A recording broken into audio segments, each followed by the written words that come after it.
Hello दोस्तों, तो आज हम देखने जा रहे हैं क्या होता है जनरल सॉल्यूशन। तो हमने लास्ट वीडियोस में देखा है प्रिंसिपल सॉल्यूशन क्या होता है।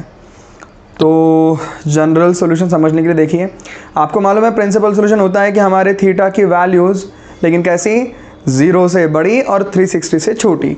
ये 0 से घूमना चालू किया हमने और 360 पर आके ख़त्म किया, तो ये हो गए हमारे। इसके बीच में जो थीटा की वैल्यूज़ हमने निकाली वो हो गए हमारे प्रिंसिपल सॉल्यूशन।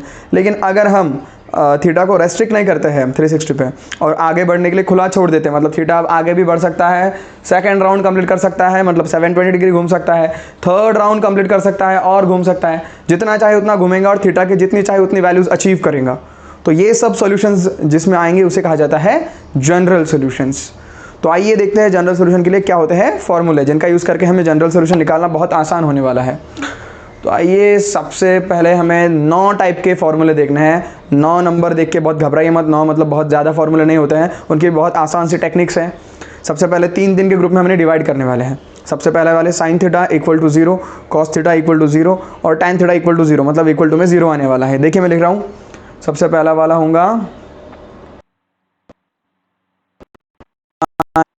दूसरा वाला होगा cos theta is equal to 0 और तीसरा वाला होगा टैन थीटा इक्वल टू 0।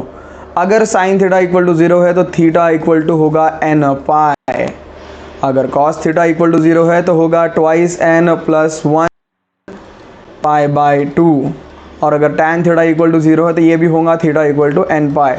मतलब पहले का और तीसरे का फॉर्मूला जो है वो सेम है, n पाई। और सेकंड वाला जो है वो है odd multiple of pi by 2। अभी ऑड मल्टीपल क्या है आपको मालूम तो होगा कि अगर नेचुरल नंबर का सेट आपका जो है वो है 1 2 3 4 एंड सो ऑन, ठीक है, ये आपका नेचुरल नंबर का सेट अगर हो गया होगा तो ट्वाइस n क्या होगा, ट्वाइस n होगा, इसको 2 से मल्टीप्लाई करो तो 2 इंटू 1 मतलब 2, 2 इंटू 2 मतलब 4, 3 इंटू 2 मतलब 6 एंड सो ऑन। मतलब ये होगा आपका ये होगा आपका इवन नंबर्स का सेट, इवन नेचुरल नंबर्स का सेट। वही अगर मैं एक ट्वाइस n प्लस 1 n, अच्छा एक काम करता हूँ n, ठीक है, ट्वाइस n प्लस 1, ये n कैपिटल है, स्मॉल निकाल लिया मैंने, समझिए। ट्वाइस n प्लस 1 अगर लूँ तो इस ट्वाइस n जो हमने निकाला अभी इवन नेचुरल का, उसमें एक 1 1 ऐड करते चलिए। मतलब सबसे पहला एलिमेंट 2, तो उसमें 2 प्लस 1 हो जाएगा वो 3, 4 प्लस 1 हो जाएगा 5, 6 प्लस 1 हो जाएगा 7, ओके, फिर 8 प्लस 1 हो जाएगा 9। इन शॉर्ट हमें सभी ऑड नेचुरल नंबर्स मिलेंगे। तो ट्वाइस n प्लस 1 क्या होता है, ऑड नेचुरल नंबर का सेट होता है, ध्यान में रखिए। तो ये हो गया हमारे पहले 3 फॉर्मूले। सबसे पहला वाला हो गया क्या, साइन थीटा का अगर 0 है, साइन थीटा इक्वल टू 0 है तो थीटा क्या होगा हमारा, थीटा होगा n पाई। अगर कॉस थीटा इक्वल टू 0 है तो थीटा होगा twice n plus 1 pi by 2। और अगर टैन थीटा इक्वल टू 0 है तो थीटा होगा हमारा n पाई। इसी तरह से जो सेकंड वाले फॉर्मूले हैं हमारे, 3 फॉर्मूले, सेकंड ग्रुप वाले जो फॉर्मूले हैं वो कुछ इस तरह से है। एक है sine theta is equal to sine alpha, second है cos theta is equal to cos alpha और थर्ड है tan theta is equal to tan alpha. देखो इनको सही से ध्यान में रखना है। थीटा इक्वल टू होता है सबसे पहले वाला, अगर sine theta equal to sine alpha हमारा क्वेश्चन का फॉर्मेट है तो इसका जनरल सॉल्यूशन बनेगा theta is equal to n pi plus -1 की पावर n इंटू अल्फ़ा। ये -1 है, डॉट अगर दिख रहा होगा आपको, फिर भी ये जो है ये क्या है हमारा -1 है ये, ठीक है, और ये प्लस है, ठीक है, ध्यान दीजिए। n पाई प्लस -1 की पावर n इंटू अल्फ़ा, ये होता है हमारा साइन थीटा इक्वल टू 0 अगर हो तो sorry sine theta equal to sine alpha अगर हो तो थीटा का जनरल सॉल्यूशन। 2-4 बार अगर हमें लर्न हो जाएगा क्या है, -1 की पावर n इंटू अल्फ़ा। वही अगर cos theta equal to cos alpha हो तो इसका जनरल सॉल्यूशन बनता है twice n pi plus minus alpha.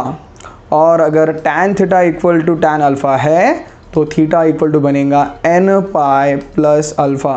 तो इस तरह से 3 फॉर्मूले हमने देख लिए, सेकंड वाले भी। अब लास्ट वाले तीनों के लिए तो एक ही जनरल सॉल्यूशन होता है, मतलब लास्ट वाले 3 कुछ इस तरह से हैं, क्या है, पहला वाला है sine square theta is equal to sine square alpha, second वाला है cos square theta equal to cos square alpha, और थर्ड वाला है tan square theta is equals to tan square alpha. देखो तीनों सेम है और तीनों के लिए आंसर एक ही है, theta is equal to n pi plus minus alpha, ख़त्म। इस तरह से 9 फॉर्मूले खत्म हो गए। सबसे पहला वाला साइन थीटा इक्वल टू 0 का theta equal to n pi, second वाला कॉस थीटा इक्वल टू 0 का theta equal to twice n plus 1 pi by 2, तीसरा वाला टैन थीटा इक्वल टू 0 का theta equal to n pi. देख लीजिए एक बार फिर से, ये 3 हो गए पहले वाले। फिर दूसरे वालों में देखिए sine theta equal to sine alpha, cos theta equal to cos alpha, tan theta equal to tan alpha. पहले वाले के लिए theta equal to n pi plus minus 1 raise to power n into alpha. मैं बहुत fast बोल रहा हूँ, लेकिन अगर आप इसे 2-4 बार कह के देखेंगे तो आपको भी ईजी लगेगा। और सेकंड वाला है twice n pi plus minus alpha. In short ये आपका, अगर ध्यान से देखो आप तो फिजिक्स वाला ओमेगा है ये, ट्वाइस एन पाई, ठीक है। फिजिक्स में एन मतलब आपका फ्रीक्वेंसी होता है, रिलेट मत कीजिए लेकिन याद रखने के लिए अच्छा है, ठीक है। Omega plus minus alpha. Anyways third वाला है tan theta equal to tan alpha, तो होता है theta equal to n pi plus alpha. और लास्ट वाले जो देखे हमने उसमें तो एक ही फार्मूला है तीनों के लिए, theta equal to n pi plus minus alpha. और एक बात याद रखिए, ये जो यन है ये यन होता है इंटीजर। यन क्या होता है? इंटीजर होता है। अब नेक्स्ट वीडियो में हम क्या करेंगे, जनरल सॉल्यूशंस निकालना सीखेंगे इन फार्मूलों का यूज़ करके। तो ये फार्मूले लर्न रखिए।